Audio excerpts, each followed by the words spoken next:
Assalamualaikum warahmatullahi wabarakatuh. Kembali lagi di channel Kisah Misteri.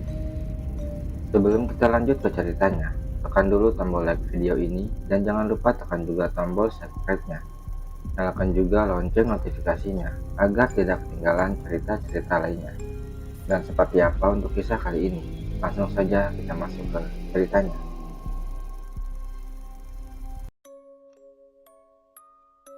Namaku Reza.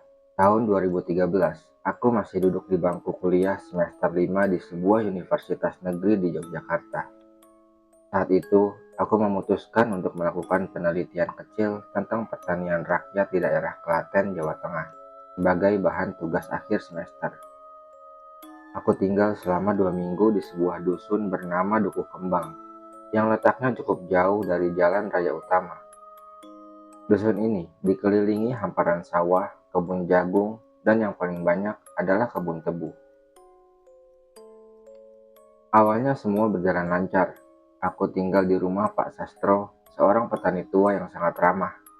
Ia tinggal bersama istrinya, Bu Marni. Anak-anak mereka sudah merantau ke kota, jadi rumah mereka cukup sepi dan lapang.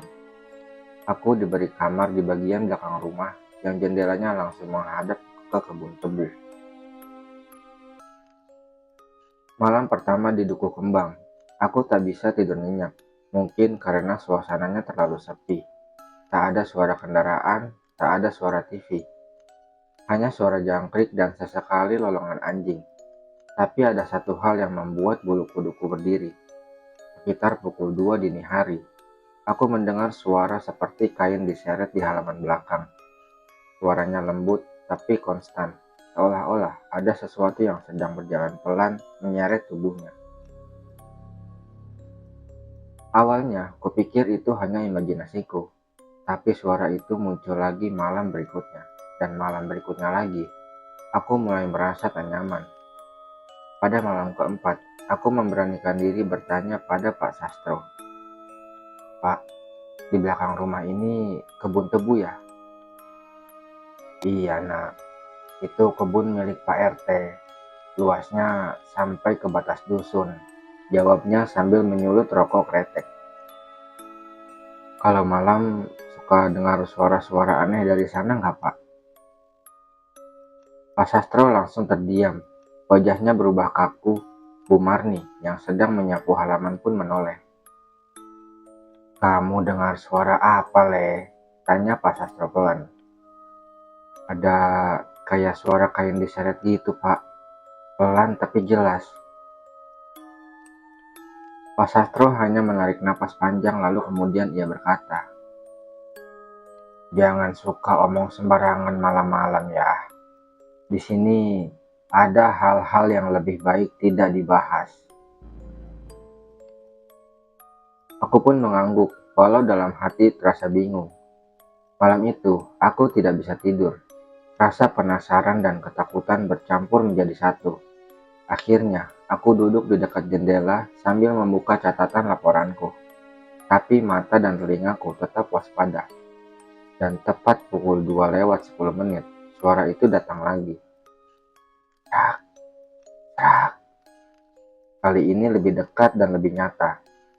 Aku memberanikan diri mengintip dari celah jendela. Yang kulihat membuat jantungku hampir berhenti berdetak. Di antara pohon tebu, samar-samar ada sosok putih berdiri. Tingginya hampir 2 meter. Tubuhnya terbungkus kain kafan. Kepalanya tergeleng pelan ke kiri dan ke kanan, seperti sedang mencari sesuatu. Tapi yang paling membuatku nyaris pingsan adalah wajahnya tidak ada. Hanya kain putih kotor dan cekungan dalam yang seharusnya menjadi mata. Aku menutup jendela secepatnya dan bersembunyi di balik selimut. Keesokan paginya, aku tidak langsung menceritakan apa yang kulihat semalam. Mataku merah karena semalaman tidak tidur. Sarapan terasa hambar, dan Bu Marni tampaknya memperhatikan gelagatku. Kamu pucat, Le. Gak enak badan ya? Tanyanya sambil menuangkan teh panas. Iya, Bu. Mungkin cuma kecapean. Sore harinya, aku memberanikan diri mengobrol dengan Mas Tono, pemuda setempat yang sering membantuku mencatat data. Kami duduk di pos ronda dekat kebun tebu saat langit mulai menguning. Mas Tono, aku mau nanya, di kebun tebu belakang rumah Pak Sastro itu pernah ada kejadian apa ya?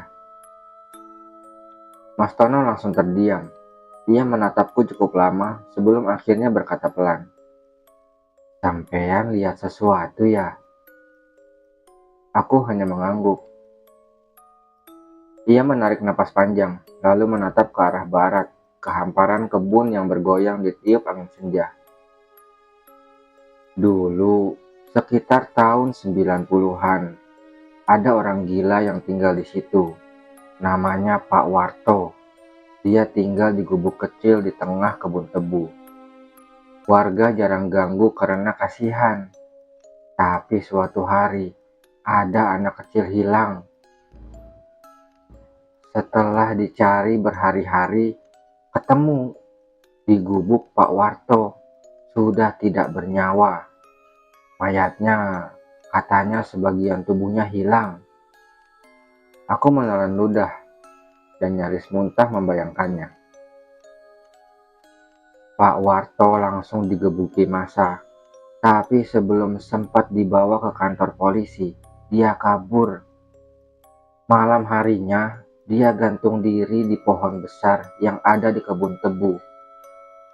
Warga nemu jasadnya esok paginya, tapi karena kondisinya hancur, dia langsung dikafani dan dikubur seadanya di kebun itu juga. Terus, sejak itu gimana, Mas? Kadang malam-malam ada yang lihat sosok kain putih melompat-lompat di kebun.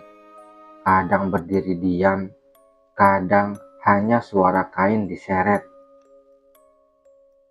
Jadi dia pocong, Mas. Mas Tano menatapku dengan serius. Kalau yang kamu lihat tak punya wajah, berarti bukan hanya arwah Pak Warto. Bisa jadi dia bukan hanya menampakkan diri, tapi sedang mencari gantinya.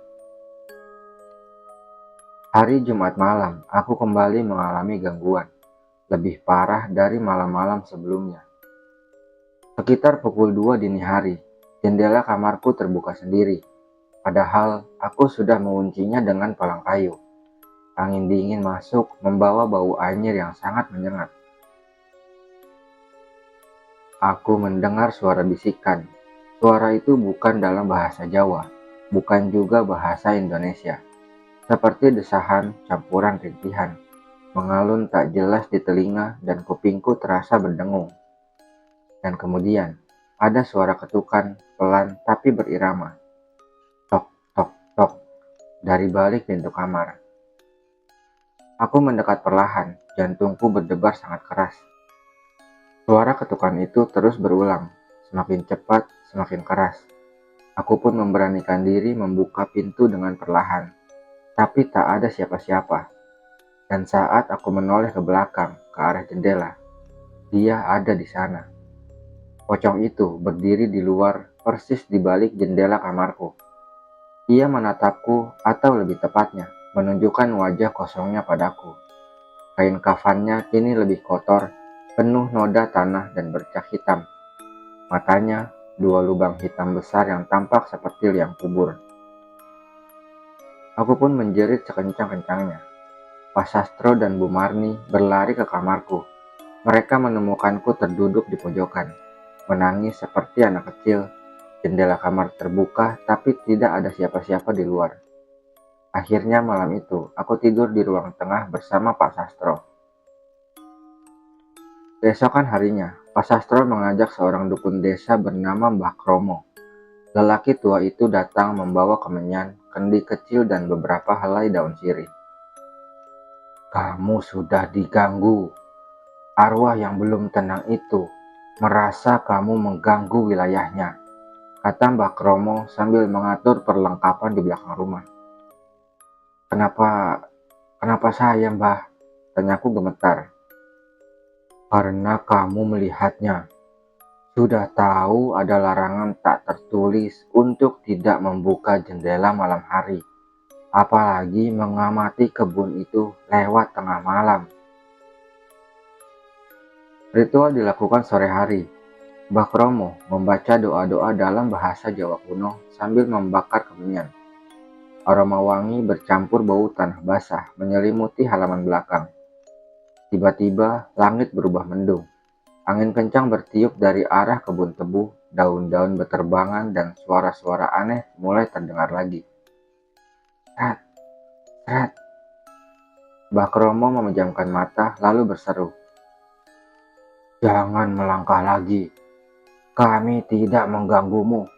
Kembalilah ke tempatmu berasal. Tapi suara seretan itu semakin keras. Kendi yang dibawa Mbah Kromo bergetar sendiri dan daun-daun sirih berterbangan. Aku belum selesai, kata Mbah Kromo.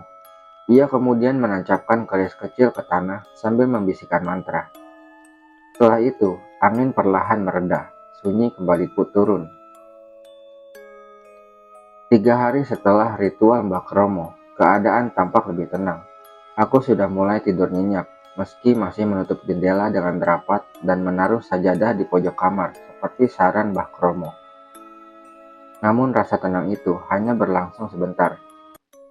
Malam keempat setelah ritual, sekitar pukul 1 dini hari, aku terbangun karena suara bisikan lagi.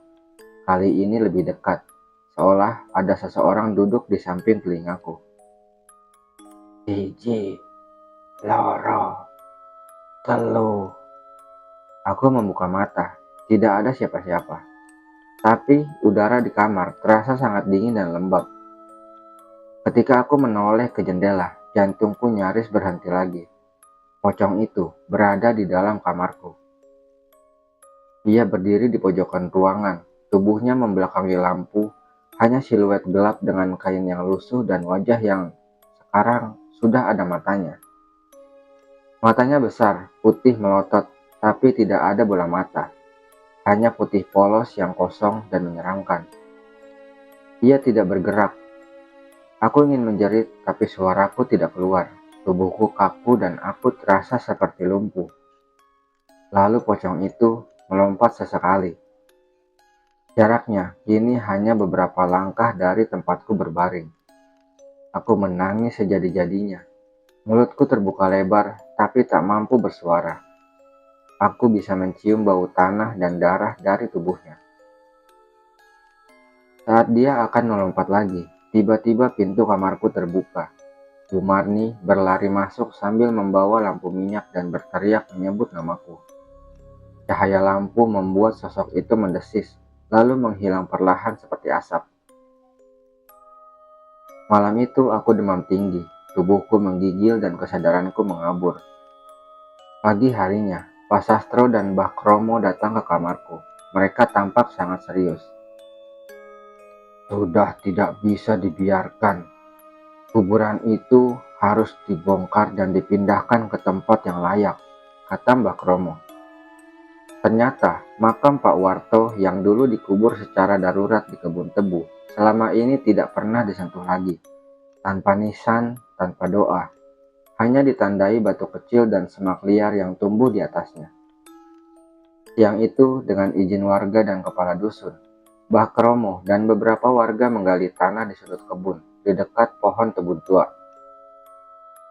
Butuh hampir 2 jam sebelum cangkul mengenai sesuatu yang keras. Mereka menggali pelan, lalu terlihat peti tua dari kayu jati yang tampak sudah lapuk. Bahkan sebagian sudah menyatu dengan tanah. Ketika peti dibuka, kain kafan sudah hancur. Tapi yang mengejutkan, mayat itu tidak utuh. Tengkoraknya tidak ada, hanya bagian tubuh dari leher ke bawah. Mbah Kromo pun berkata lirih, ini sebabnya arwahnya gentayangan.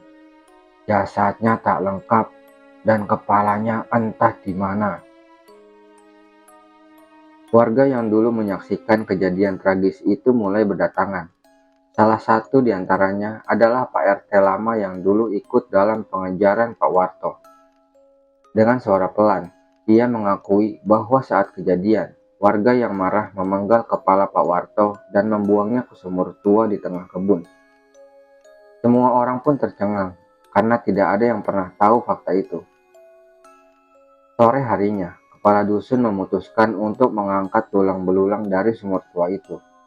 Dengan bantuan tim dari puskesmas dan warga, mereka menuruni sumur yang sudah hampir tertutup rumput liar.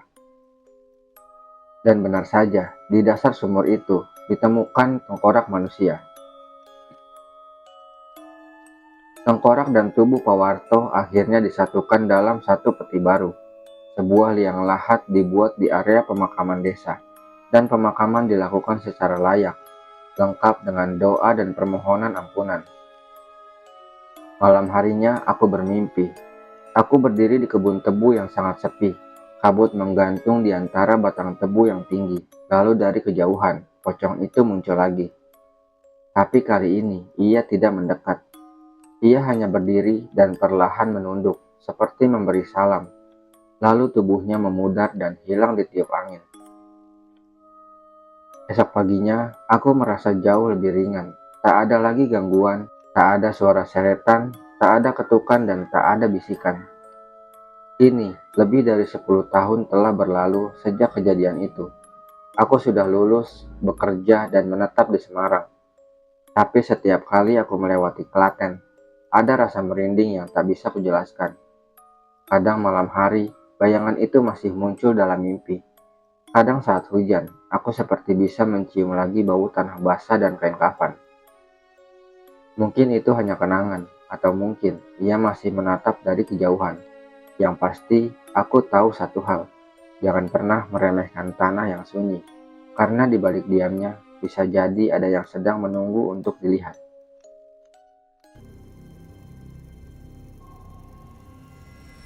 Oke teman-teman, sekian untuk kisah hari ini. Bagaimana menurut kalian untuk kisah ini? Tulis komentar kalian di kolom komentar. Dan semoga apa yang sudah saya bagikan dalam kisah ini dapat dijadikan pembelajaran untuk kita semua. Dan buat teman-teman yang baru bergabung, jangan lupa untuk like, komen, share, dan subscribe channel ini. Dan nantikan kisah-kisah horor berikutnya tetap di channel Kisah Misteri. Wassalamualaikum warahmatullahi wabarakatuh.